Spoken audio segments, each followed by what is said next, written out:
সঙ্গ এবং পরিবেশটা মানুষকে অনেক বেশি প্রভাবিত করে। আপনি চাইলেও গুনাহ থেকে বাঁচতে পারবেন না যদি পরিবেশ আপনার জন্য প্রতিকূল হয়। এই জন্যই খুঁজে খুঁজে খুঁটে খুঁটে অনুকূল পরিবেশটা নিশ্চিত করবার চেষ্টা আমাদেরকে করতে হবে, যে আমি কিভাবে গুনাহ থেকে বেঁচে থাকার পরিবেশটা তৈরি করতে পারি। আপনার বাসা হবে মুত্তাকি, পরহেজগার, আল্লাহ ভীরু এই মানুষগুলোর আশেপাশে। আপনার ফ্যামিলির সাথে সম্পর্ক হবে ওইরকম ফ্যামিলির যারা তাকওয়াতে অনেক আপার ক্লাসে আছে, যারা আপনার চাইতে অনেক উপরে দিনের দিক থেকে, সেই ফ্যামিলির সাথে আপনার ফ্যামিলি উঠা বসা হবে। আপনার বাচ্চাদের বন্ধু হবে ওই বাচ্চারা যে বাচ্চাদের মধ্যে কোনো বাজে অভ্যাস নেই, যে বাচ্চারা খুবই ভদ্র, যে বাচ্চারা আল্লাহকে চিনে, যে বাচ্চারা আখিরাতকে বুঝেছে।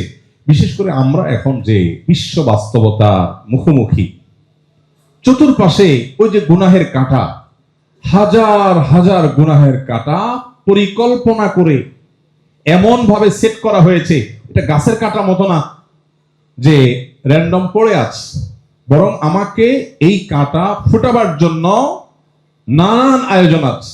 এখান থেকে বাঁচাটা সহজ বিষয় না। গতানুগত কিছু কাজ, একটু নামাজ পড়লেন, রোজা রাখলেন, একটু হজ যাকাত দিলেন, একটু দাড়ি রাখলেন, একটু মহিলারা পর্দা করলেন, এই কাজগুলো অনেক কঠিন কাজ না। তুলনামূলকভাবে পরিপূর্ণভাবে তাকওয়ার উপরে ওঠা যত কঠিন কাজ, এটার জন্য পরিবেশ যত সহায়ক, অন্য কোনো বিষয় এত সহায়ক না।